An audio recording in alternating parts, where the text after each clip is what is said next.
And that, my friends, is how America was made great once again. Breaking at this hour, Jimmy Sengenberger is currently at the crossroads of politics and economics.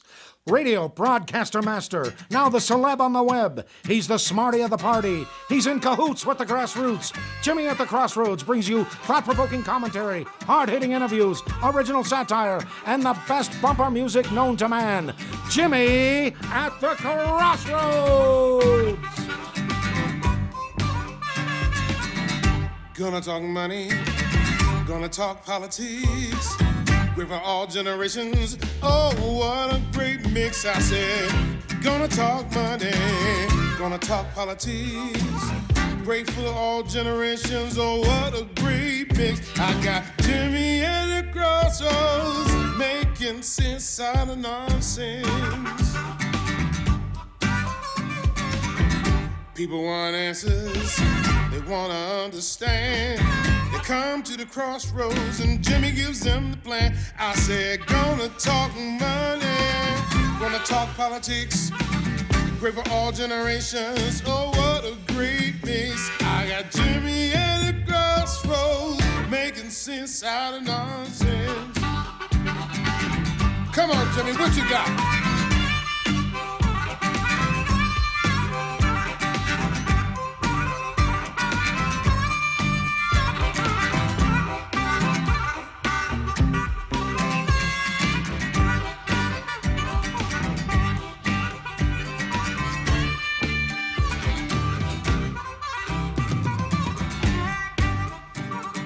Hello, my friends, and welcome to another edition of Jimmy at the Crossroads. I'm Jimmy Sengenberger, your host for the program At the Crossroads, where politics and economics collide, and day in and day out, doing our best to make sense of nonsense. Great to be with you here on the show, also bringing you engaging, intelligent talk, Sang style, and so much to cover today. What a pleasure and a privilege to be with you once again in partnership with the Washington Examiner. Great place to go for intelligent commentary and great reporting. We've got quite a show for you today. I'm looking forward to, in just a little bit here, being joined by Phil van Doorn, investing columnist and analyst, and one of my absolute most favorite guests, especially on the markets and economics, to talk about what's happening right now in some of the key market news. Are there opportunities here when it comes to investing in the stock market or elsewhere? We will talk a little bit with Phil van Doorn, again, investing columnist and analyst at MarketWatch, about that. He is always a lot of fun. And then across the country, as a result of the coronavirus, and what we're seeing with COVID-19 and shutdowns, different parts of the country are handling gun rights and firearms dealers differently. So some states, like New Jersey, aren't making it easy, or in some cases even possible, for guns to be purchased by individuals who are concerned for their own safety, especially with the idea that maybe we could at some point have civil unrest. They're being denied the ability to exercise their constitutionally protected right to keep and bear arms, of course protected in the Second Amendment of the U.S. Constitution, where firearms dealers are not allowed to operate around the country. But then there are some states, like Colorado, for example, where I'm broadcasting from, that are making sure that, shutdown or not, people are still able to go to firearms dealers to get guns if they feel the need to do so, to exercise, again, their constitutionally protected natural right to keep and bear arms. It's important. It really is critical to make sure that this right, guaranteed under the Constitution, is something that the people can actually exercise. Therefore, I am pleased to welcome later on in the show Max McGuire, who is advocacy director at conservative-daily.com and also the host of the Conservative Daily podcast, to get his thoughts on what's happening around the country and a full update on how different states are handling this and why, and what Americans can do about it. Very important issue. We'll talk with Max about that. He's always excellent and insightful on gun rights related issues. And then we will talk about the stimulus package, $2 trillion, or relief package, whatever you want to call it. I don't think you can stimulate an economy that you're not even allowing to function in full. Therefore, to me, it's more of a relief package, but there are some stimulus efforts as part of this $2 trillion bill that, by the way, also sets up for $4 trillion in liquidity from the Federal Reserve. We're talking $6 trillion, about a third of the economy. That's staggering. We will talk about this stimulus bill, this CARES Act, and what it means, what its significance is, with the president and CEO of the Job Creators Network, Alfredo Ortiz. He will join us in the fourth segment of the program. A quick note before we go to our first video break, and then we'll come back with none other than Phil Van Doorn here on Jimmy at the Crossroads. Look, the idea of a $6 trillion bill passed in one day by the United States Senate, that is to say, the final language was developed and then approved by the Senate in a day. Now, they've been negotiating this for several days, but nevertheless, the final bill, the actual text was presented, and then they went to vote on it. There is a lot of bad stuff in this legislation, in my view. Make no mistake about it. And politicians were given a Hobson's choice. It's up to you, of course, to make up your mind on whether you think it was absolutely necessary to vote on this package or if they should have held out for something better. I think reasonable minds can differ in that regard, but the bottom line is that we do need to provide some federal support and relief for Americans who, through no fault of their own, are being set aside in this American economy.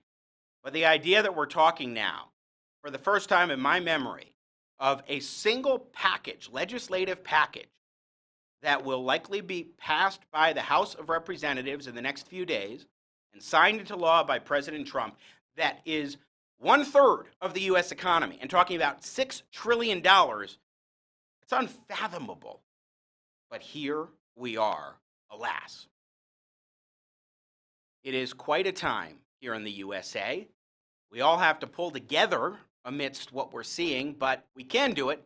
We also should recognize and learn that the federal government and state governments will not simply be there easily to provide for us when we have a crisis situation. We should not just be turning to the government and relying upon them whenever we have a critical issue that comes up. We need to understand that personal responsibility is the name of the game.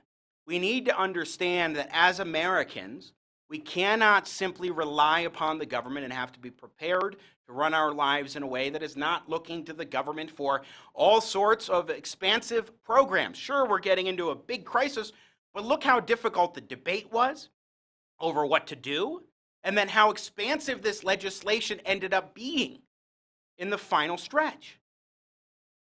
We cannot just assume that the government is there and therefore we should rely upon it. We have to be smarter than that as a people and understand that we need to go back to our constitutional roots after this crisis of limited government and a recognition and acceptance that we, the people, shall rule and rule our own lives on our own terms and shrink government, not expand it, so that way when a crisis like this hits, we're not turning as much to the government. All right, I'm Jimmy Sengenberger. You're watching Jimmy at the Crossroads in partnership with the Washington Examiner, making sense out of nonsense. We're going to take a break, and when we come back, you do not want to miss this. Always so great to check in with Phil Van Doorn of MarketWatch. Keep it right here. Once again, Jimmy at the Crossroads. I'm Jimmy Sengenberger.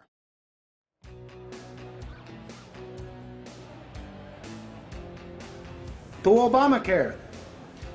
Pardon me. Oh, hey, you must be Freddie Mae. Frederick, please. Yeah, whatever. Hey, listen, I'm Bill Goods with OSLAP. That's Obama's Student Loan Acceleration Program, and we just passed Obamacare, right? We're about to pass another bill to nationalize student loans. It's going to be a whole federal takeover. Excuse me, sir. Could I get you a drink? Yes, do you have a Lady Gaga? Of course. One moment, please. How does this benefit SCALP, the Society of College Academics for Loan Proliferation? Well, I'm glad you asked. More loans equals more money. That's more money for everybody. You could raise your tuition excrementally in perpetuity forever, and there's nothing they can do about it. You still got to go to school, right? You still got to get a loan. You ain't got no money. It's a win-win. Oh, and here's another thing. You can't discharge student debt by bankruptcy. You could have 3 student loans. You could go you can't declare bankruptcy on any of them. I don't care how much money you don't got. But what about the students? The who? This... Remember, my friend, here at OSLAP, we make money the old-fashioned way. We steal it from the students. This is for you. So what you're saying is, this is a gold mine. Indeed it is. A gold mine. A gold mine. Stop! Let me tell you what's really going on with student loan debt today. You see, in 2010, President Barack Obama nationalized the student loan system, tying it to Obamacare. At that point in time, student loan debt across the country totaled $800 billion.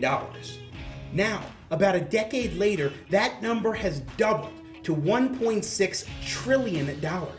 This is particularly because the federal government keeps giving out the loans, which has allowed colleges and universities to blithely increase their tuition without any concern. And the federal government just keeps giving out the loans because guess what? If you're a borrower who's deeply indebted with student loan debt, you cannot discharge that debt in bankruptcy. You're stuck with it for life.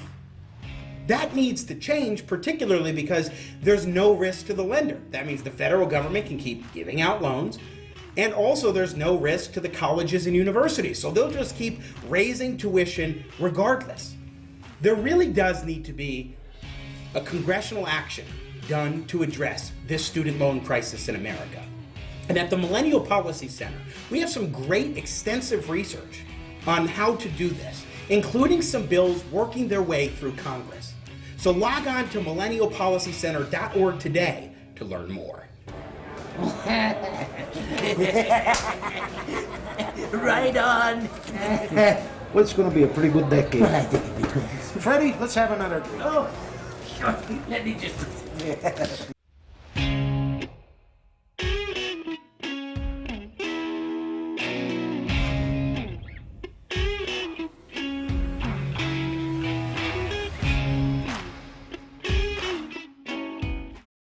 America's politics are crazy. The culture is in flux. That's why we work hard to help you keep up. More politics, more culture, and more access. We focus on the biggest stories of the day with some of the biggest names in politics and punditry. Go to our website, WashingtonExaminer.com. Subscribe to our YouTube channel. Be sure to follow us on Facebook, Twitter, and Instagram. Hi, Tom. Gee, you look terrible. I feel terrible. Achy, fevery, nauseous. Ooh, that's too bad. You know, you oughta... Chills, stuffiness, bloating. Yeah, you know... Scratchy, gassy, drippy. I know! Say, Tom, you should try Wear-a-Flu. Wear-a-Flu? Wear-a-Flu is the only medication that actually takes your flu symptoms and hides them at various places inside your body so that by the time your body finds them all, your flu is gone. In the meantime, you're back to work. You were right, Ed. Wear-a-Flu lets me ignore my flu symptoms and gets me back to work. Thanks. Yeah, and thanks for coming in and infecting the rest of the office. Come out wherever you are with Wear-a-Flu. Take as directed.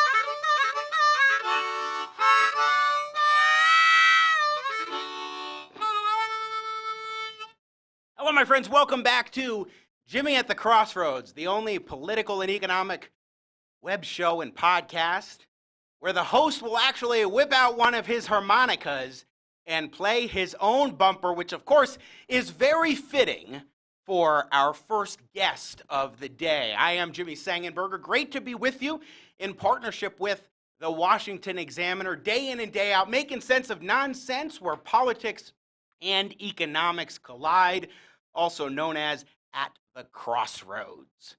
Such a pleasure and a privilege to be with you. And Phil Van Doorn is an investing columnist and analyst at MarketWatch. And he's the guy that I said, I should do my own bumper and play a little harp for him. Brother Phil Van Doorn, how the heck are you down in Florida right now? We're all good here, Jimmy. How's everything by you? Not too shabby. Doing all right about now. So let me ask you, first off, what'd you make of the harmonica playing? Was that all right? It's fantastic, as always. I wish there was a backing band in the studio with you, but the harmonica is it's beautiful. You really got it together. Well, I appreciate it. The backing band thing, who knows? Maybe that'll come about at some point. But every show with a witty band leader. So kind of like the Tonight Show or one of those late night shows. Yeah, like the way Letterman was 30 years ago. Yeah. Phil Van Doorn, how are you in this point in time? Doing the best we can. It's things are still pretty quiet down here. In my county, we don't have that many cases, but everything is shut down. So it's a different life, Jimmy. What can I tell you? Yes, it is indeed. Well, this market, I got to tell you, Phil, this market has been stunning to me because the last few days we've now seen 1,000-point or so swings up on the upside. As of this broadcast, we are up 1,000 points, more than 1,000 points. And before that, we were talking negative, down thousands here and there. What do you make, and that's just the Dow, of course, so we're talking double-digit percentage gains over the past couple days, 3 days. It's remarkable in some respects, but what do you make of the fact that we have such volatile swings up and down right now? We cannot be surprised because we're dealing with an unprecedented crisis at a time of maximum social media hysteria. So we've had all sorts of epidemics over the last 20 years, but we never had one this big, and it happened this year. During the SARS epidemic, for example, you just didn't have the social media environment that you have today. So that's part of it. And in any crisis, markets will always be trying to think ahead. So if they're going down, they will go down too far. If they go up, they will go up too fast. If you turn to the income markets, you see a lot of extremes. For example, junk bond yields were about 5.5% higher than Treasury yields before this crisis. Now they're 10% above Treasury yields. That's just one example. You can look at preferred stocks, which pay a stated dividend yield based on their initial value. We have a whole bunch selling way below par. So, for example, Capital One has a whole bunch of preferred issues outstanding with $25 par values. At yesterday's close, one was trading below 20, another was below 22. All of them were below par. And this is a bank that's very well capitalized that will probably continue to make money even through a recession. There's no chance of them suspending their preferred dividends. And look at the bargains that you're getting.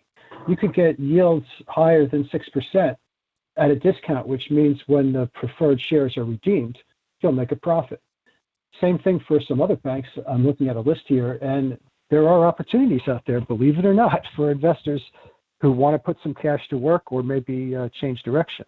With all that said, the most important thing I can tell you is that the worst of the economic reports will not be seen until July. They will happen. We'll get all the bad news after the second quarter is over. So we could go down in the stock market much further than we are now. I have no idea what's going to happen, but it could be a lot worse. After the actual data, more hard data comes in. Now that's interesting because right now people are thinking, well, we're in this economic malaise because of the coronavirus crisis, and therefore stocks are lower because of the struggles people are having right now to even make payroll and what have you. But when we actually get data and more earnings reports and so forth, that's when you think we may start to see even more damage in the stock market. Today is only the first one, and we're more than a month into this crisis from the perspective of U.S. markets. So today we have that unemployment report. I think most people were bandying about 2 million, 2.5 million, and here we were well above 3 million.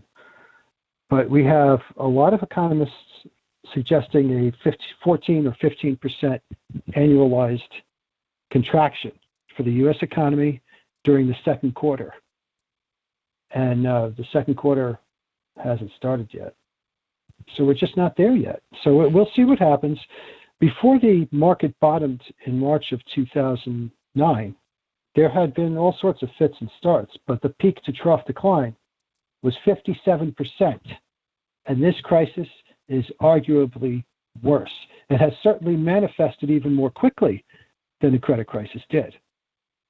Well, Phil van Doorn, one thing that's been striking to me, though, is the fact that we have swings that are dramatic right now. And it's so interesting because for the longest time we had significant gains, several hundred points day in and day out at various periods. And then when this hits, we've seen the Dow down by 5 to 10%, even on a daily basis. And now it's up in that way. So we're not talking about small ups and downs, but very dramatic ups and downs, which seems to be unusual, especially you look at yesterday, was it 2 days ago, we had the biggest single point gain for the Dow in history, and then we had the biggest percentage gain since 1933. So why are we seeing such large number swings, and should that be concerning to people, or is it sort of like the normal right now of the way the market is?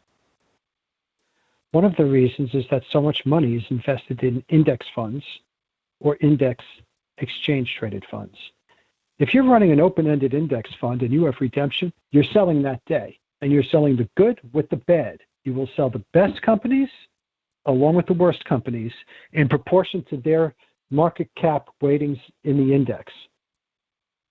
All of that applies to, say, an S&P 500 index fund. It won't necessarily apply to other index funds. But you have trillions of dollars in S&P 500 index funds, and that exacerbates the up and down moves for the entire market. The other day, I think it was Monday, there were 62 S&P 500 stocks that were down 20% or more. Actually, maybe that was last Friday. And then Tuesday, there were 20 that were up. There were 62 that were up 20% or more. So you had a down day with dozens down high double digits and an up day with dozens up double digits. So there has been a bounce back for the worst companies in the crisis, such as airlines and cruise companies and others for which bailouts are expected. But the huge increases that you've seen over the last couple of days for that group don't come anywhere near the losses that they suffered before. But getting back to this, I firmly believe that indexing is what causes the exacerbation of day-to-day volatility for the market as a whole. And we have to get used to it. People in a bull market, the indexing was fabulous, incredibly low expenses, and you rise with the market dominated by the largest companies such as Apple and Microsoft, which were performing so well. So the price that you pay in return is you face higher volatility during a time like this. Phil van Doorn joining us on the phone, investing columnist and analyst at MarketWatch. One thing that I'm curious about as I'm listening to you is a couple weeks ago we were talking about on the show with you on Jimmy at the Crossroads, we were talking about the idea that the markets trend upward over time. And so you should be smart in making these decisions on selling and what have you. I'm curious, given what we've seen since you and I last spoke a couple of weeks ago, Phil, what do you think investors should be keeping in mind, since we have seen over time, even after economic malaises, recessions, what have you, we have seen the market go upward noticeably over time, but now we are significantly lower than we were a year ago, for example. So what do you make of that idea of the trajectory of the market and keeping perspective in this decline? I don't think we're significantly lower than we were a year ago, but I will have to check that. But what you have to keep in mind are your objectives. If you're a young investor and you're trying to build a nest egg over multi-decades, you are going to have years where there will be a 30% to 50% decline. You will have other years like last year where you have a tremendous increase, and you're hoping to meet that 10% annual average over the long haul. If you can do so and stay in through thick and thin, you're likely to have a pot of gold at the end, especially if you're doing so with a tax-deferred retirement account through which your employer is making some matching contributions. You know, you have so much going for you, current tax savings, a match from the employer, and you're buying in at all prices. So when the market's down, you're paying lower prices. If you can stay patient and stick with your objectives all through that period, you should make a lot of money. But in any given 1 year, half your capital could be wiped out. So what do you want? If you're an investor who's counting on current income, common stocks have been attractive, but they aren't the safest way to go. So at a time like this, you're going to be very, very nervous. But if you're happy with the income and it's continuing to flow in, you can afford to be patient. So I'd say you have to look in the mirror. Sure.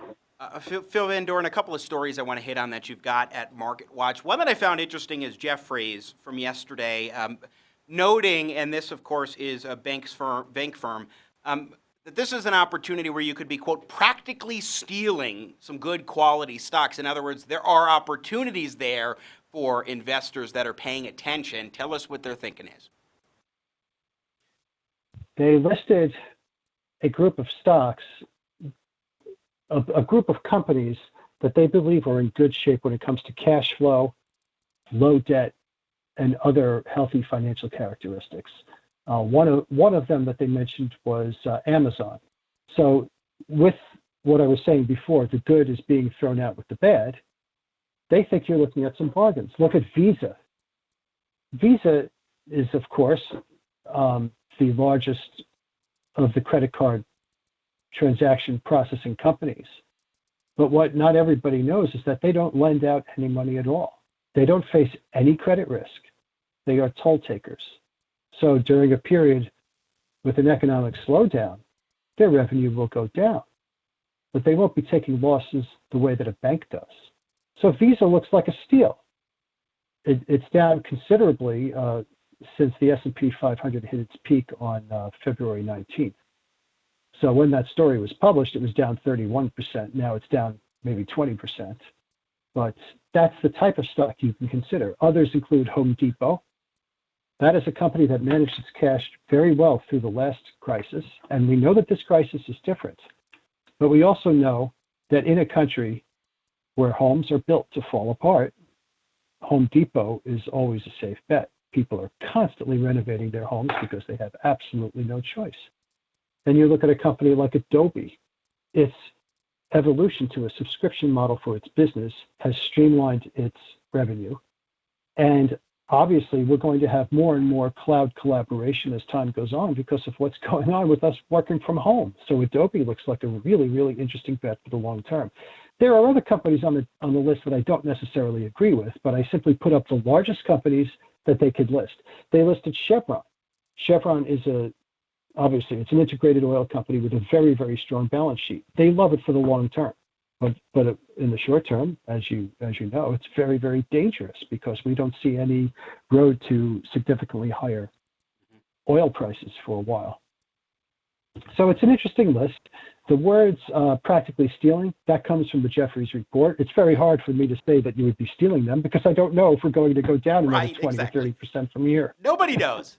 Nobody really knows. But basically what they're saying is this is a steal. It's an opportunity to sort of buy low for some of these companies that could go back higher. So certainly something to watch for. One more story. I haven't had the chance to review this, but you sent me the link, MarketWatch.com. Here's how hard the coronavirus shutdown will bite the big credit card lenders. Phil van Doorn, what's it about? Well, we left out the biggest card lenders in the country, which are Bank of America, JP Morgan Chase, Citigroup, and Wells Fargo, because their businesses involve so much more than credit card lending. But what it's about is a stab at estimating losses by analysts over at Oppenheimer. They looked back at all the recessions going back to 1940, and I looked at on my own at credit card delinquency rates during the last recession, the Great Recession that started in 2008. And what I found so fascinating is credit card delinquencies never got anywhere near as high as mortgage loan delinquencies. Even people who were willing to give up their homes still loved their credit cards. So mortgage delinquencies peaked at 7.2%, where credit card delinquencies peaked at 3.19%.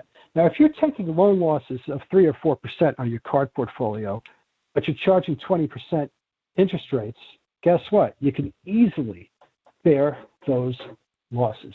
So the Oppenheimer guys assumed a 15% GDP contraction for the second quarter.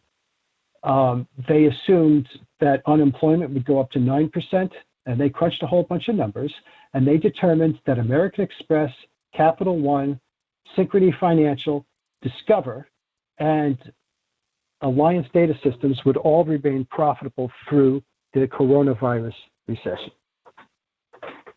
Again, Phil van Doorn, our guest, MarketWatch investing columnist and analyst. Phil, we'll let you go there, but I want you to be safe and sound and keep on trucking here. It's always great to talk with you, my friend, and I appreciate you joining us here on Jimmy at the Crossroads. Thanks, Jimmy. Great show, and I hope you and all your friends and family can remain safe. Thank you. You as well. Again, Phil van Doorn, Brother Phil, joining us once again here on Jimmy at the Crossroads. I'm Jimmy Sengenberger, your host for the program, making sense out of nonsense here where politics and economics collide, in partnership with the esteemed Washington Examiner producer extraordinaire Nathan Matoush, working that Matoush magic once again today. We're going to take a break. When we come back, what's happening right now across the country with firearms dealers and gun rights questions is really striking.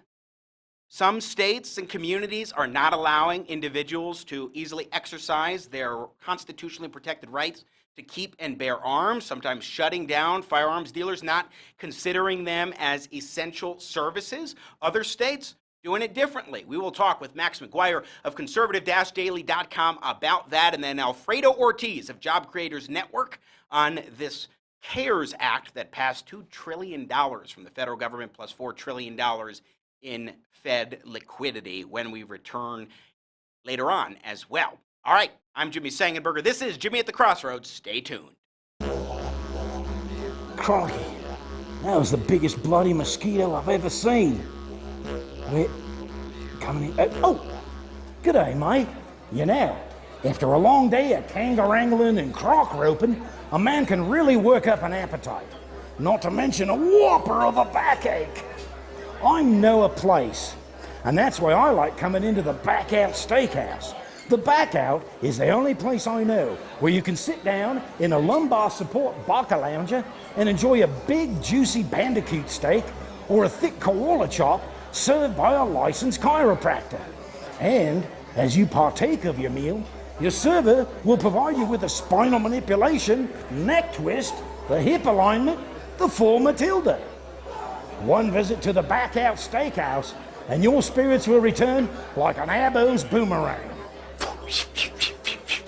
So the next time your back goes on walkabout and you're coincidentally, simultaneously craving a slab of cooked meat, waltz on into the Back Out Steakhouse. You not only feel good down under, but all over. Back Out Steakhouse! Good stuff, eh, Skippy? Bloody boomerangs. Back Out Steakhouse! Now, I want to introduce to you my phenomenal partner on this resolution, the great Alexandria Ocasio-Cortez. Oh, beautiful. Thank you Senator, and thank you to all of my colleagues here that have joined us today. This is so incredible. This is such a major watershed moment, and I am so incredibly excited that we are going to transition this country into the future, and we are not going to be dragged behind by our past. I'm Jimmy Sengenberger, and folks, we don't need some godforsaken, government-orchestrated Green New Deal to protect the environment and combat climate change. No, we need to unleash innovation through the free market.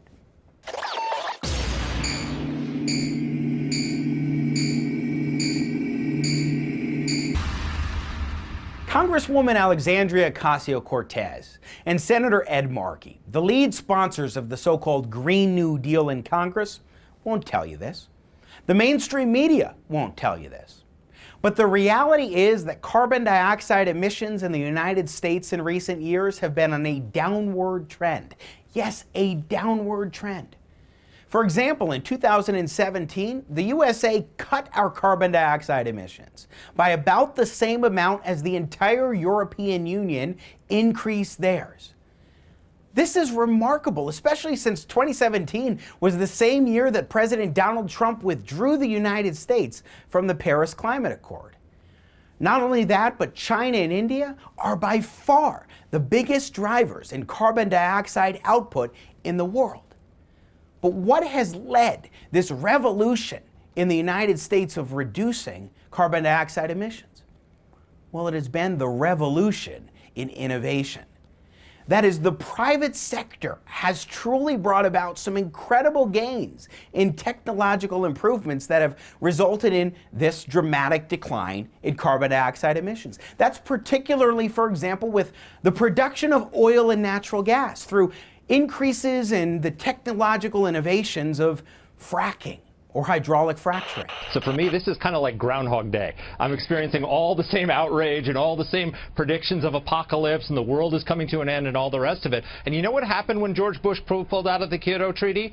In the next 14 years, we reduced our emissions by 18%. We reduced our emissions faster than the European countries that are now criticizing Donald Trump. Our emissions right now are at 1992 levels. And it's not because of a treaty. It's not because of some piece of parchment signed in Paris or Kyoto. It's because of the free market economy, innovation, and technology. It's hydraulic fracking. It's all of these clean coal technologies that are reducing our emissions.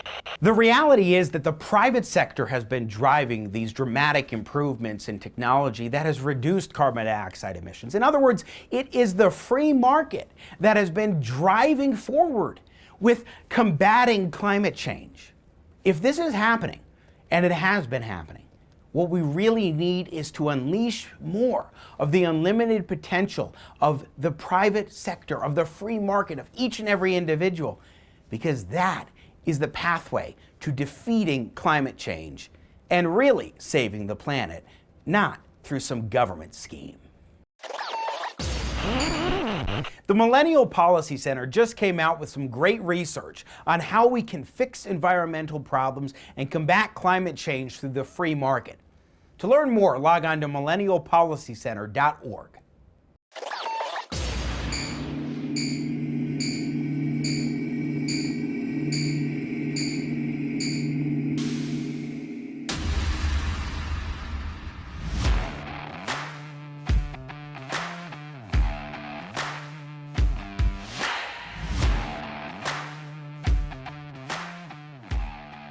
Welcome back to Jimmy at the Crossroads. I'm Jimmy Sengenberger, your host for the program where politics and economics collide, making sense out of nonsense. Great to be with you in partnership with our friends at the Washington Examiner. Thanks for joining us on this Thursday, March 26th, and we are seeing the expansion of economic partial shutdowns across the country in state after state after state.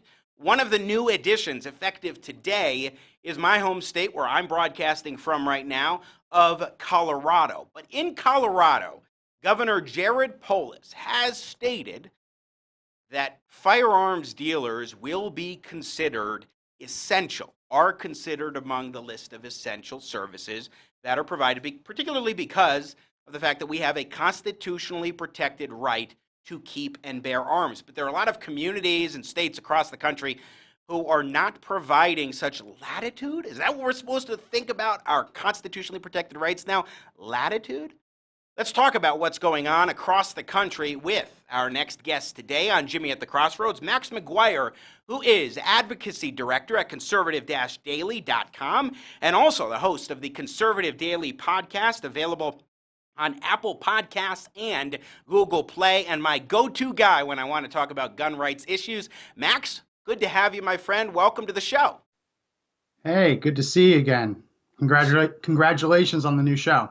Thank you. I appreciate it. So, Max, this is quite a time to be alive overall, and I just want to ask you about the question. I just said the word latitude before. Are we supposed to be thinking that the government is giving latitude to firearms dealers and individuals when it comes to a natural right guaranteed under the U.S. Constitution? So listen, we all understand at this point that the rights afforded to us are not absolute in a time of national emergency, right? You can't have a right to a speedy trial before your peers when the courthouses are closed down because of the Chinese coronavirus and they're sending all of the people home who were going to be on the jury, right? It's understandable that you're not going to be able to fully enjoy your rights in these times. But the way that cities and states have gone after the Second Amendment is particularly egregious because they're not doing this to prevent the spread of this contagious disease. They're doing this because they don't believe that Americans should have guns, right? The LA County Sheriff is on record saying that he wanted to close gun stores because the CDC tells him that when you bring a firearm into the home, that increases your likelihood of being shot. And he doesn't trust that many first-time gun owners bringing guns into the home when they're going to be spending all their time at home. That's not a legitimate reason to suspend the Second Amendment in one of America's largest cities. So we're seeing this across the country. We're seeing this in places like Pennsylvania, North Carolina, New Jersey, California, where the very people who hated the Second Amendment before this crisis broke out are now using it to go after it. What was the phrase that Clintons like to use, never let a good crisis go to waste? I think this certainly falls under that descriptor. Max McGuire, I think we should play. There's an interesting news clip that we've got from Fox News.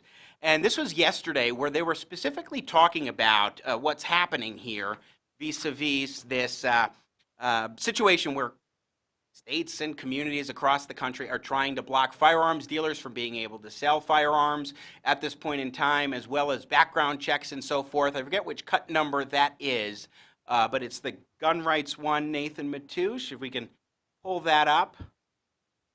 There we go. He's got it. We'll play that clip here. Coliseum Guns, how can I help you? From New York to California. With everything rapidly declining, it's now or never. To Colorado. A little bit of maybe I won't be able to get it tomorrow, a little bit of uncertainty. Gun sales around the U.S. shooting sky high. They're like literal zombies. They don't care. They just want something. They don't care what it is, what, make, model, doesn't matter. Just give me something. That's all they want. The FBI says background checks surged to a near record of 3 million in February. I'm afraid of what might happen. If they go into martial law, they can't get to the markets or have food. They're going to resort to probably looting other people's houses or whatnot. So I'd just rather be safe than sorry. I know everyone's scared right now and they're uncertain. So what you're going to experience is people preparing themselves. It's not a bunch of vigilantes. It's just people who are concerned about protecting their families. Ammunition is also in short supply. Ammo is ridiculous. About an hour ago, we got in an order of 6,000 9mm. They're already gone. Owners say 90% are new buyers, including many Asian Americans. I've already encountered people who tell me to stay inside, wash my hands, get out of here. These panic gun sales are not going to cure anything. They're just not going to put food on the table for anybody. Law enforcement fears new buyers mean more accidents. If you have one in the home, you secure it safely. It's locked. It's inaccessible to anyone. Most gun buyers only have to pass a background check. Not true here in California and 9 other states, which require a waiting period, 3 to 10 days. So for these people concerned about the coronavirus and its fallout, they'll have to wait. Max McGuire, what do you make of that report from Fox News' William LaJeunesse? I mean, one striking thing to me are the lines there and the diversity, by the way, of all the people trying to get firearms to protect themselves as is constitutionally provided as a guarantee.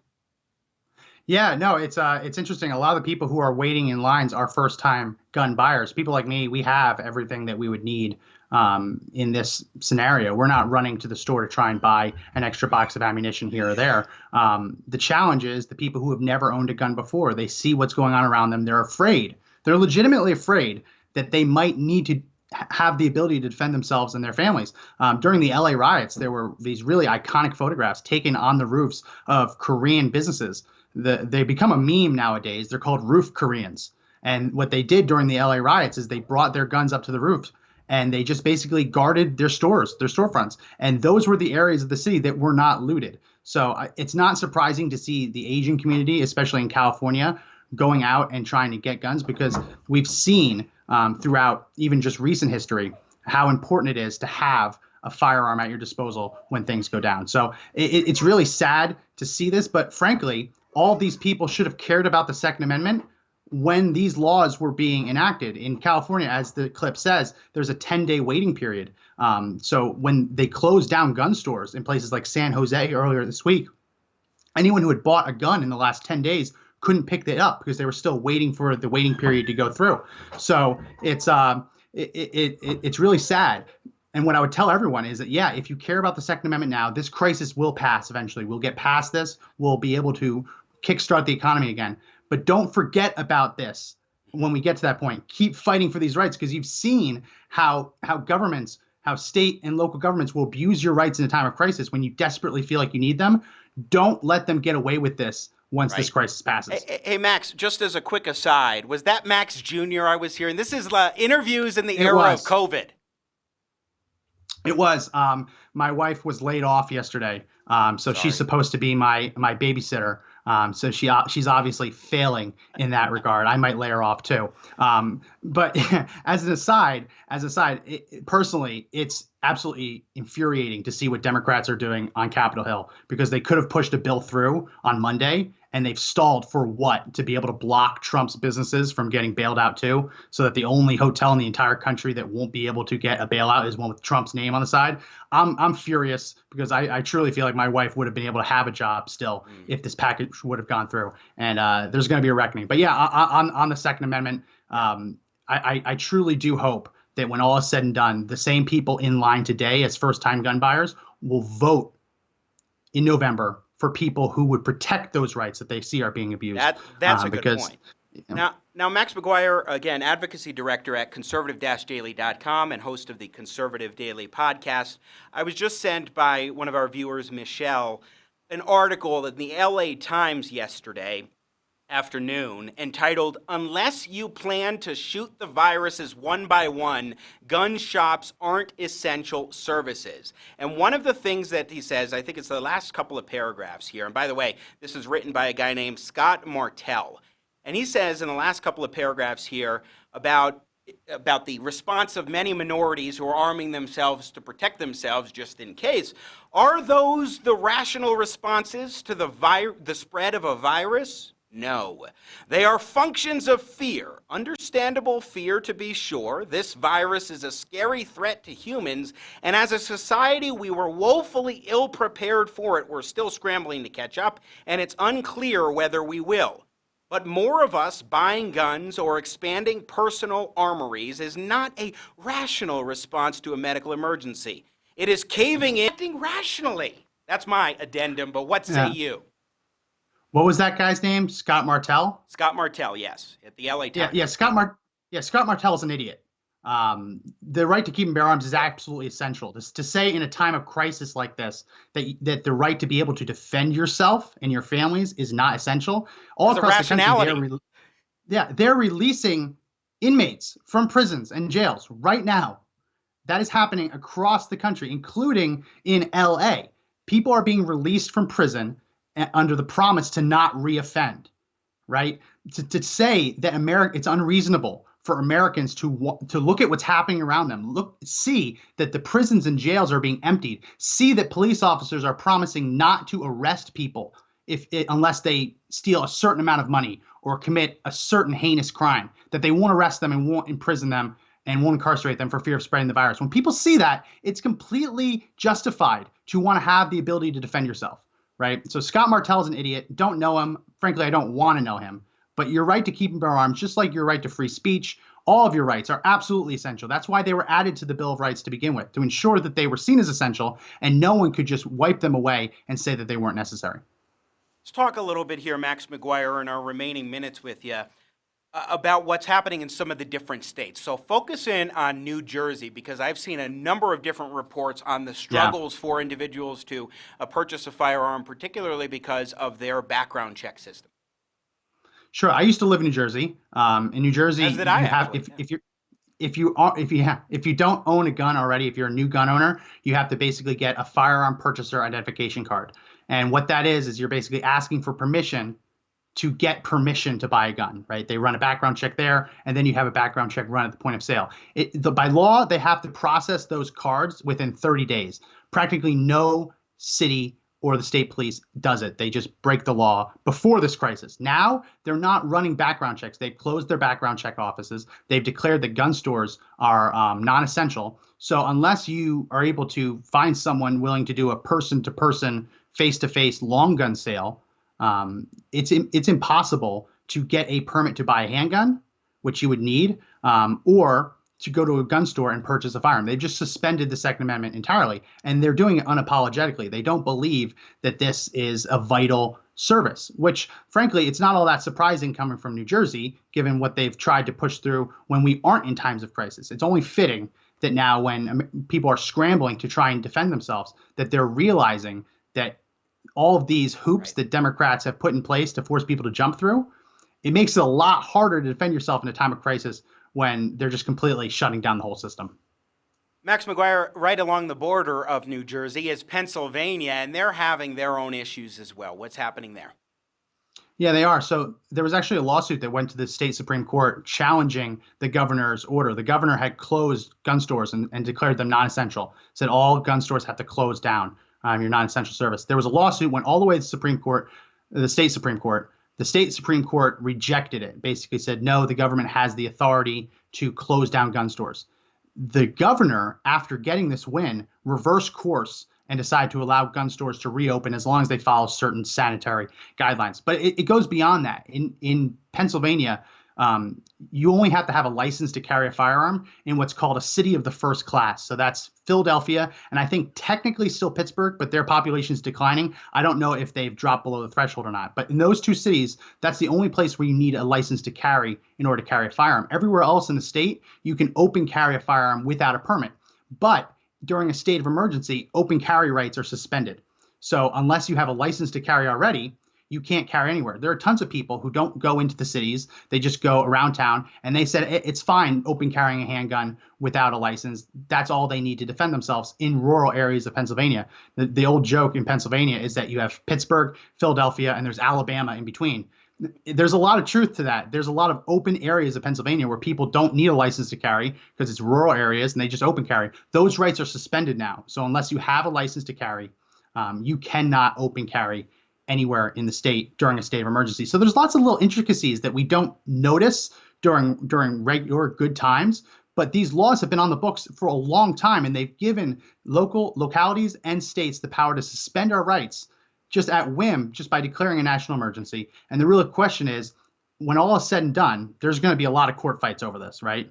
There's going to be a lot of court fights over suspension of public gatherings because you have the right to peaceably assemble under the First Amendment.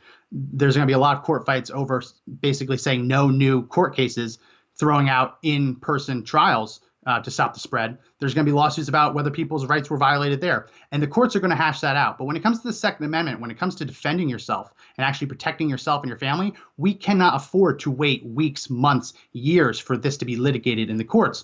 When New Orleans went around and confiscated people's guns after Hurricane Katrina, it took a month before a federal judge intervened and said, no, you can't just go door to door and take everyone's guns away. By that time, the city had already lost a lot of the guns, or given the flooding in the city, many of them had been rusted to the point of being inoperable or no longer worth anything, right? We don't have time to wait for this. We really need congressional action. And under the 14th Amendment, Congress has the power to stop states from violating the liberties of the citizens. Obviously, that was put into place to prevent states from violating the rights of African Americans, right? But it still applies to this issue as well. Congress could right now add stipulations to the stimulus bill. It says no locality or state can get stimulus funding unless they deem gun stores essential, right? They could be doing stuff. Congress has the power to enact laws and regulations to put a stop to this. And that's really what we need, because we're not going to get relief from the courts. The courthouses aren't even open, Jimmy. Sure. Final question for you, Max McGuire. How widespread are the difficulties for Americans to get access to firearms if they feel the need to protect themselves? I mean, is this happening in a lot of states? Is this the minority of states? How would you handicap that? Well, right now it looks like it's the minority of states. And even in places where they tried to do this, like in California, we're seeing a pushback. After the Los Angeles County Sheriff decided he wanted to close gun stores, the county attorneys actually told him, you can't do that. Now there's a power struggle in Los Angeles over who should basically manage the county during crisis, whether the sheriff should be allowed to just do what he wants, or whether the county supervisors should wrestle back control. So even in areas, and you saw that in Pennsylvania, where their first inclination was to shut down gun stores, public backlash was so great that even when Governor Tom Wolf won in the state Supreme Court, he still reversed his position, because he realized that this was a horrible, horrible look for the state. So it still is a minority of states. But here's the thing. When you add California, New Jersey, New York, when you start looking at anti-gun states, even though it's a minority of states, it's not a majority, but a plurality of Americans, right? 25% of the country live in states where you already need a permit to carry a gun, and it's next to impossible to get it, right? They live in may-issue states. So the gun control states in this country already account for about a quarter of the population. So it only takes a handful of states to implement these orders before tens of millions of Americans get caught in the crosshairs. Are you optimistic or pessimistic here, Max? I'm pessimistic. I'm pessimistic. So I'm optimistic that we'll get through this. I'm not optimistic in the sense that there's going to be some weird stuff happening. There's going to be pain. Listen, people are already fighting over toilet paper, Jimmy. Yeah, sure. They're in stores punching each other in the face over the last roll of toilet paper. Saw that in Australia. You can't tell me that the right to self-defense is non-essential when I can't even go get a paper product without getting a haymaker in my face. Well, possible. Come on. Yes. Fair enough. Come on. You got to be able to protect yourself and your property. Yeah. As soon as we see things happen, see things happen with the food supply, Amazon is no longer shipping things. This is causing people to really get anxious over this. So the more people realize that they're not going to be able to defend themselves the way they thought they were going to be able to, it's going to get probably worse before it gets better. Max McGuire, Advocacy Director at conservative-daily.com and host of the Conservative Daily Podcast on Apple Podcasts and Google Play. Thanks for joining us. Appreciate your insights today. Hey, thanks for having me on. Once again, Max McGuire joining us from conservative-daily.com. We're going to take a break. When we come back, $6 trillion. That's the total number being bandied about, not just the $2 trillion that passed the Senate yesterday, but an additional $4 trillion from the Federal Reserve. We're going to focus on the $2 trillion aspect of the CARES Act, the stimulus package, relief bill, whatever you want to call it, when we return on Jimmy at the Crossroads with Alfredo Ortiz, President and CEO of the Job Creators Network. Once again, you're watching Jimmy at the Crossroads. I'm Jimmy Sengenberger in partnership with the Washington Examiner.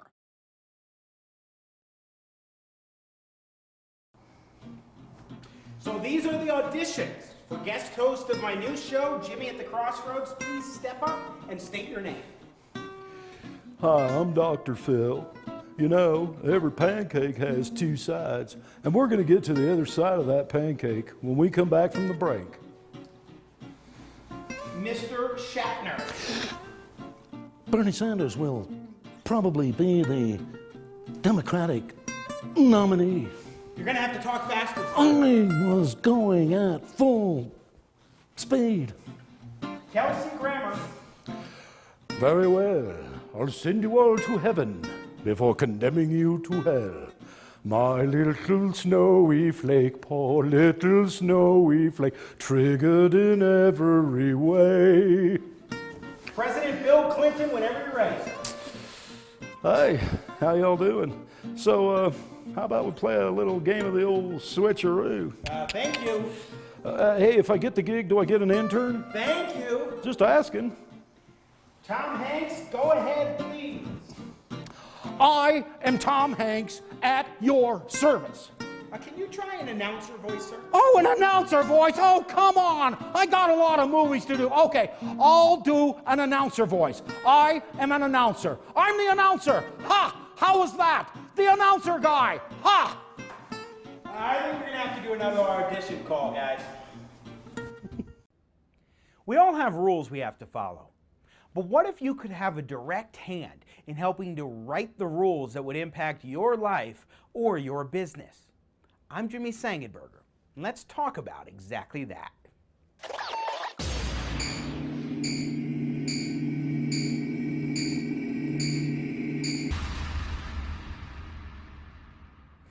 There's a lot of talk these days about the Trump administration's efforts to deregulate the American economy. If you think about it, though, deregulation is actually a great thing because it unleashes the unlimited potential of each and every individual. But in a lot of cases, you actually find folks advocating for more regulation, and frequently those people are the ones who will benefit most from the regulation. Such as big businesses like Facebook or General Motors that, if you put in more regulation, would be able to cut out the competition or directly benefit them. For example, putting up higher barriers to entry so that next small business, the next Mark Zuckerberg, won't really be able to get in on some of the action, some of the incredible opportunities. For example, last year we had the data privacy scandals for Facebook. Well, Mark Zuckerberg, CEO of Facebook, went before Congress and testified before a Senate committee. I think the real question, as the internet becomes more important in people's lives, is what is the right regulation, not whether there should be or not. But you as a company welcome regulation? I think if it's the right regulation, then yes. You think the Europeans have it right? So would you work with us in terms of what regulations you think are necessary in your industry? Absolutely. Okay. Would you submit to us some proposed regulations? Yes, and I'll have my team follow up with you so that way we can have this discussion across the different categories where I think that this discussion needs to happen. Look forward to it. Now, what did you notice in this video? You had CEO Mark Zuckerberg say that he supports the right regulation, and a United States Senator actually asked him to provide some sample regulations to potentially help write the regulations. Big businesses tend to support more regulation because it hurts their upstart competitors, say the next Mark Zuckerberg. That's why General Motors CEO Mary Barra has been advocating for a brand new effort to regulate in advance of the interests of battery-powered cars, which makes perfect sense because Mary Barra has actually begun moving forward with GM toward an electric-only future. So what you have here are big businesses having seats at the table day in and day out to help increase regulations to the disadvantage of smaller competitors. That's a case for less regulation, not more. And it's a message we can get across to millennials today, who are the most innovative generation, perhaps in history. That is a message we need to get across as well. So let's boldly proclaim it.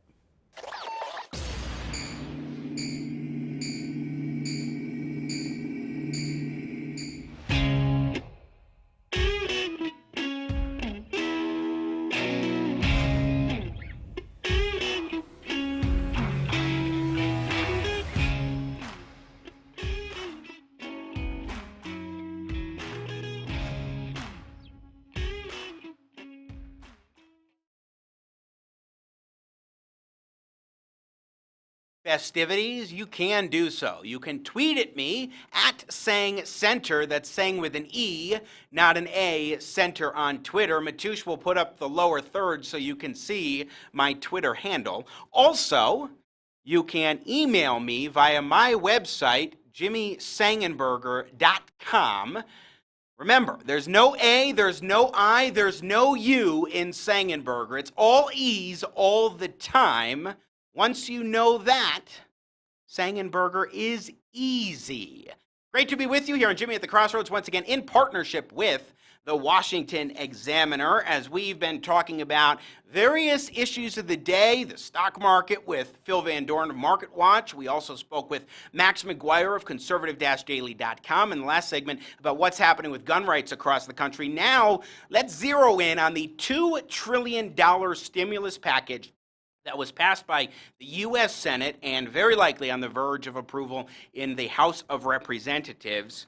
Passed in the Senate yesterday with Alfredo Ortiz, who is president and CEO of the Job Creators Network, and I'm pleased to welcome him for the first time to Jimmy at the Crossroads. Alfredo, sir, welcome. It is good to have you. It's great to be here. Thank you very much for having me on your show, Jimmy. So, the basics of this bill, what's your overall perspective on it? And you know, our main focus is I'm not sure if you can see the full sign behind it, but small business is too big to fail. And I think that message did get incorporated loud and clear into this bill. $367 billion. They call them loans, but I really want to call them grants, because when you really look through it, that's basically what it is. As long as you keep payroll going effectively, that loan is going to become a grant. No personal guarantees, no collateral required. It's about as close to a grant as you can get without calling it a grant. So we're excited about that.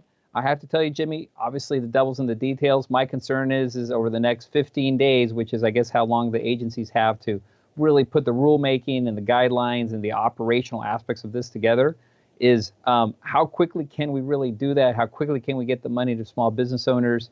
You know, every day that passes is another day that small business owners are sitting there and contemplating whether they should just shutter their doors, either, you know, temporarily or forever, and lay people off. And so, you know, this is really time is of the essence kind of stuff, and hopefully Congress hears that. It was pretty disappointing to know that this is now basically taken 5 more days than it probably should have been.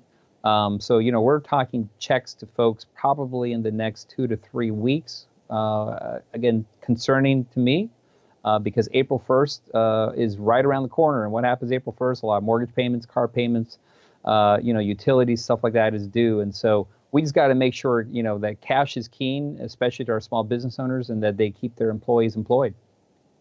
So, Alfredo Ortiz, when we look at this package, I mean, you're zeroing in on the small business support, which is critical. Yeah. Tell us a little bit about the role that small businesses play in America's economy, because there are a heck of a lot across the country that aren't even able to function at this point in time, and that puts a real damper on things. Yeah, Jimmy, it really does. And I always ask people, I mean, I think every single American in one way, shape, or form touches small business every single day, whether they own one, whether they have a friend or relative that owns one, or where they shop or are, you know, customers of one. I mean, your dry cleaner, your deli guy, you know, the barber. I mean, the list goes on and on. 2/3 of new job growth, Jimmy, is really in the hands of small businesses in this country. About just over 50% of the labor force, about 60 million people, overall are employed by small businesses, plus the 30 million small business owners. So you have a pool of about 90 million people who are really dependent, of hardworking Americans that are dependent on the success or failure of small business. And right now they really are hurting. And this is the thing, it really is out of no fault of their own. And that's the sad part of this thing here. Really, small businesses were the ones that were really leading, you know, the charge on the economic boom that we were having just a few weeks ago, which is just incredible to think how quickly things have changed. But I really truly believe that it's small businesses that are also going to get us out of this. The ingenuity, the creativity, the innovation that small business owners show every single day, day in and day out, it's amazing. Just down the street, there was a coffee place that literally within a matter of hours, you know, the mayor had declared kind of a shutdown except for drive-throughs and takeouts. Within literally a handful of hours, they had pulled out their POS, they had pulled out, you know, extension cords, you know, their cables, they popped up a big umbrella with a table, and guess what? All of a sudden they had a drive-through. And so it's that kind of ingenuity and creativity, you know, that I think is going to get us through this. And there is going to be a tomorrow, and I think people are kind of forgetting that, because just the craziness that, at least in my lifetime, I certainly have never experienced anything like this. I don't think anybody currently living right now has ever experienced anything like this. I mean, I think all have gone through 9/11. This isn't even close to that. I mean, this is 100-fold worse, because every single industry across every single part of the country is being impacted. No, there's no doubt about that. I think that this, depending on how long it lasts, will be a short-term decline in the economy, but during this time, small businesses, I mean, you're absolutely right, Alfredo Ortiz, again, President and CEO of the Job Creators Network. This is not the responsibility of small businesses. Most of these businesses are not being hampered for reasons that were their own or systemic problems. Right. This is because of the coronavirus crisis and being shut down. So I've always been favorable to the idea over the last couple of weeks of giving some sort of relief to those small businesses especially and individuals who are in need right now. But at the same time, we're talking overall about a $2 trillion price tag. And that's just to the congressional side of this bill, let alone the $4 trillion. And again, trillion with a T that the Federal Reserve will be empowered with. So what do you make of the number here that we're talking about in the trillion? Yeah, you know, I mean, you look at the liquidity piece and you said it's about $4 to $5 trillion when you combine the Fed and the Treasury. That's needed for the credit markets, right? It's like oil in your car. You need it just to make it function and make sure that it doesn't, just come to a grinding halt. You know, the $2 trillion overall of the stimulus package, or some people are calling it a bailout. I really don't see it as a bailout. I mean, this really is a lifeline. In this particular case, it's for employees and it's small business owners, medium, large companies. I mean, again, many of these businesses, from the single proprietor contractor all the way up to the largest corporations, they were humming along just beforehand. And so the question really here, Jimmy, is what would we do if we don't do that, right? It's $2 trillion now. If the entire economy were to come to a grinding halt for days and months on end, what would it take at that point to restart it? I like kind of drawing the analogy of like a laptop or a computer. I think most of us have that. If you think about it, you have the option of either powering it down completely or putting it on standby so that when you're ready to go, it's ready to go as well. That's how I kind of draw the analogy of what we really should be doing here, and that's why I like the bill of keeping employees employed here, assuring them their job, so to speak, and keeping them on payroll, because we want to keep them on standby. Because guess what? There's going to be so much pent-up demand on the other end of this that people are going to want to go out again to restaurants and movie theaters and drive around and spend the money, right? Because we've been cooped up for 30, 45 days. And so there's going to be a big pent-up demand. We need the employees to be ready to go, whether small business owners in particular, and all across the board, quite frankly, every employee. We want them to be ready to go, and we just want them to be employed. When you talk about standby, I think that's a good analogy, because there are some folks who've been looking at this bill as a stimulus. And I don't think you can stimulate an economy that you're forcing into a standstill, but providing relief to get through this very difficult time. A lifeline. Yeah, lifeline. That works. That works too. Certainly makes sense. And then if you're looking at it from a stimulus standpoint, and I think some of the measures that are included in this legislation, which on the whole I find has so many different problems with it, in addition to some of the good things like what we're talking about for small businesses, for example. But when we're talking about this kind of a massive piece of legislation, there's good, bad, and there's ugly. We talked about that a lot yesterday.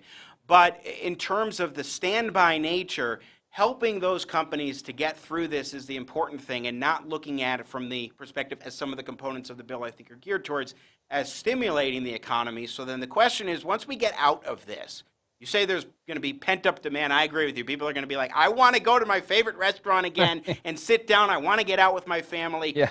What do we need to see the government do? I want to see people. Exactly. When government is able to allow the economy to reopen, whenever that is, Alfredo Ortiz, what do you think government should do in order to foster the economic growth once again? I think it's more getting out of the way of these businesses more and more, cutting regulations, unleashing them. But what say you from the Job Creators Network?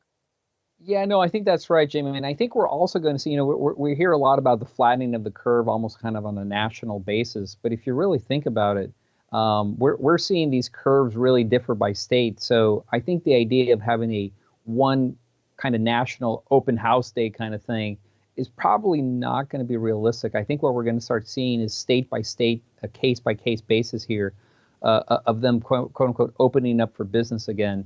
New York's going to have it tough. I mean, when you look at the cases there, I mean, that is a real problem area. And so I think there's analogies just to when you look at other parts of the world, for example, in terms of how that's happening. So, for example, in China, things are actually really starting to kind of get back up to speed. People are coming back to work. And so I think we're going to see that, but really on a state-by-state basis. And I think there is going to have to be that coordination. I mean, right now, I think the craziness of this is you've got county, county presidents, or whatever you want to call them, or mayors or city council people making these decisions, governors on their own. It's a little haphazard, and I think that makes it tough. Now, I guess I get that because the cases kind of vary also by county or by city, but I think there just has to be some level of coordination that's a little bit better from that perspective. But again, I focus on the tomorrow. There is going to be a recovery. There is going to be a period there. And I think one of the best things, like today, that it went unnoticed, 2.1% was the GDP. It wasn't a roaring GDP number, but it was a pretty strong GDP number going into this, into this crisis. So we at least had that. Some businesses had, cash on hand, and now with the liquidity that's being put out there by the Fed and the Treasury, I think liquidity is going to be handled. So again, I think just people have to be optimistic. It is going to be ugly. I mean, there's no way to sugarcoat that, Jimmy. But knowing that there is another end to this, and quite frankly, the reason why I feel optimistic is because I look at American ingenuity. I look at entrepreneurialism. I mentioned to you that small little case study of that coffee shop that all of a sudden created a drive-through in 6 hours, right? I mean, we're going to figure our way through. And some businesses may shutter their doors the way they currently exist, but those entrepreneurs, those same small business owners, they may take those resources and their time and invest it in another business that has now popped up because of this. Alfredo Ortiz, before we let you go, I'm seeing the jobs numbers today. Nearly 3.3 million Americans looking for unemployment this week, as of this past week. Worst figure in history, 1 million of those unemployment claims from California. How difficult, how long do you think this might, I guess, how long, anybody's guess, but how much do you think people are going to be able to get through this with the bill that passed the Senate yesterday and will likely pass the House this week? Yeah, that's a great question, Jimmy. I mean, I know, for example, the provision provides, for example, these loans, or I call them kind of grants, they're forgivable loans, about 2.5 times salary, which basically means 2.5 months. I have to tell you, I think we're probably going to be seeing a phase 4 pretty quickly here. I think that's going to probably have to be extended to 4 months. I really think realistically, that's what we're talking about. Now we're talking about February 15th because it's retroactive, so take 4 months from there. But I think that's kind of realistically going to be the time frame. Some folks in some regions are going to come back a lot sooner than that, because the cases weren't as prevalent there. But I think there is going to be a time there, and I think we're probably going to see the recovery really starting in the end of third quarter. And so it's going to be a rough few months, and there's no doubt about that. That's why we need to make sure that, first of all, we keep optimism high. The idea of mental health, I really do believe, is something we need to be careful and look for here, because there's the virus, and then there's all the other illnesses that are going to be caused by the virus here, in terms of worry and depression, suicides, murders. I mean, this is real stuff. And I can't tell you the number of phone calls I'm getting from small business owners that are, they've been around for a long time, and they're in tears because they're seeing their entire hopes and dreams fall apart in front of them, completely out of no fault of their own. And the employees that they're letting go. I mean, I'm getting some really heartfelt calls and texts and emails, and it's just painful as all heck, I have to tell you. But we're going to get through it. And that's what Americans do. And we get through it, we're going to power through it, and it's going to be a lot better on the other side of this. It is important. Larry Kudlow, Chief Economic Advisor to President Trump yesterday, was saying that, in essence, economic well-being and physical health are not mutually exclusive. They do go hand in hand, to your point. Alfredo Ortiz, President and CEO of the Job Creators Network, thanks so much for joining us today. Great points. I really appreciate you taking the time to join us on Jimmy at the Crossroads.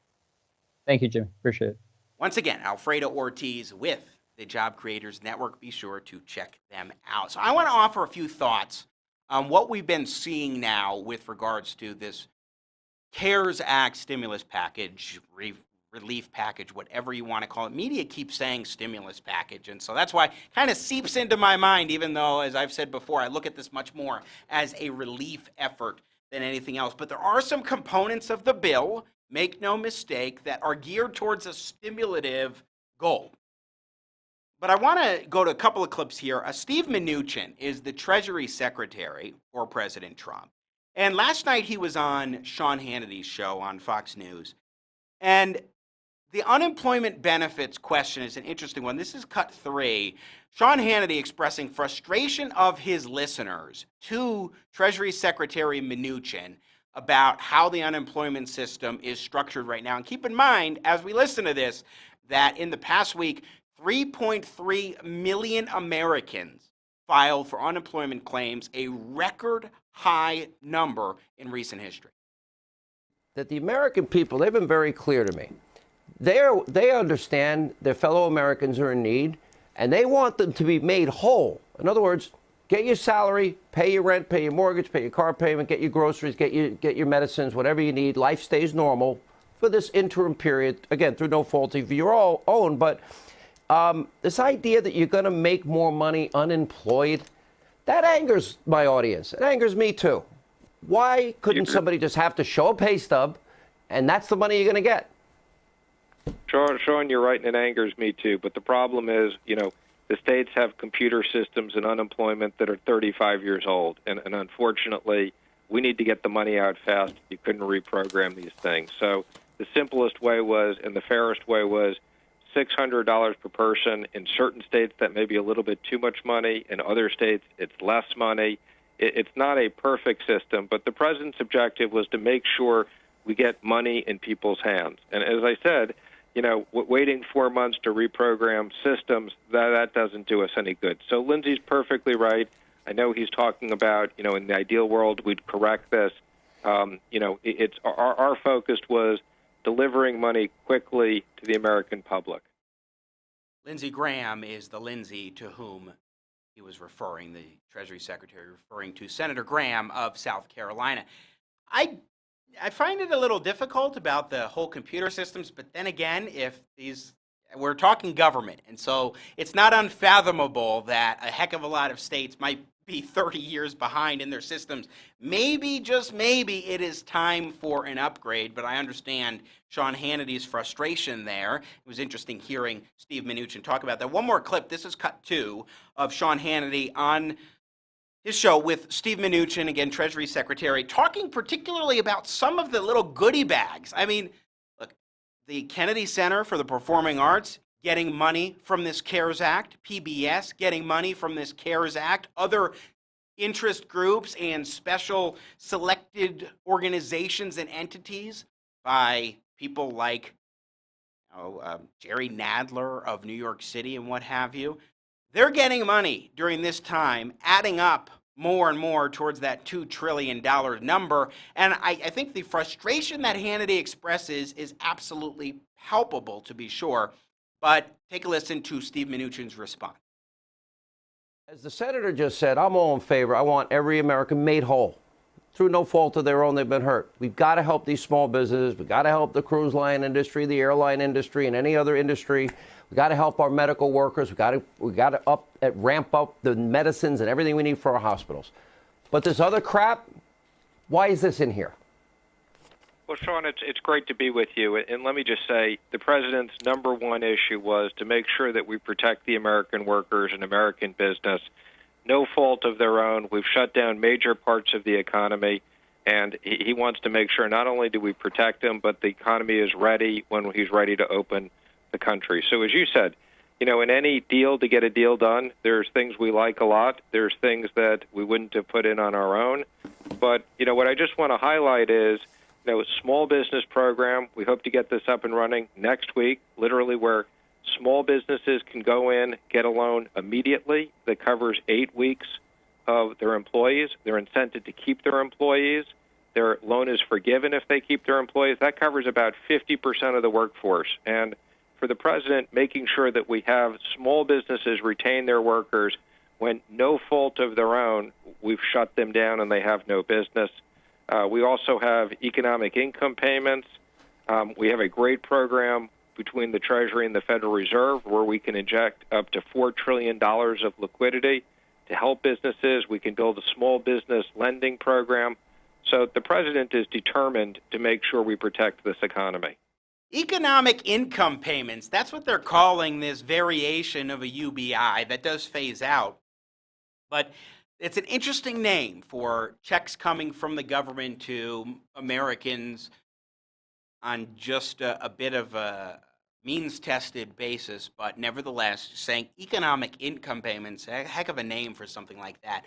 But he's also talking about the $4 trillion in liquidity from the Fed, and he's just kind of brushing by that as though it's some small little facet to this, which I find striking because we're talking $4 trillion. Now, here's the problem I have with this. I understand maybe Congress, needed to do this in order to support those who have been struggling and suffering as a result of this economic malaise. At the same time, we have to keep in mind that if you're spending $6 trillion or talking $6 trillion, you've got to be smart with how you're using the money and not just go ahead and allow all this pork that's being thrown in there from Democrats and so forth. You need to be smart with how you're structuring these programs. And while I definitely think there's a lot of good in the stimulus relief bill, this CARES Act, I think that the structure of some of these things is troublesome. Now, before we wrap up, I want to go to Larry Kudlow last night, also on Fox News, or yesterday, with Bill Hemmer, where I think Bill Hemmer did a fantastic job, really did a fantastic job. And take a listen here to Cut 4, where Bill Hemmer presses the chief economic advisor on the terms of the stimulus. Larry, for our viewers, here's what's in it. $500 billion in assistance for corporations, $15.5 billion in food stamps, $130 billion for hospitals, $150 billion for local governments, $46 billion for the airlines. Where do you start? Well, the total package is $2 trillion of direct assistance. And on top of that, we are giving the Federal Reserve the resources to put up as much as $4 trillion to stabilize financial markets and back up loan guarantees and help some distressed industries. This is all a short-term basis because this is going to be weeks and months, not years. So when you add the two together, you're looking at a $6 trillion package bill. That's roughly 30%, 31% of GDP. It is the largest Main Street financial assistance plan in the history of the United States. We're talking large numbers here. The structure of this thing is troubling in many ways. Just let's play a snippet of Cut 6 here, or Cut 6, which is Bill Hemmer pressing Larry Kudlow on potential future regrets. I mean, this is an important thing to keep in mind, is how might we look at this in the future? What's the chance we come back in a couple months and say, you put what in that bill?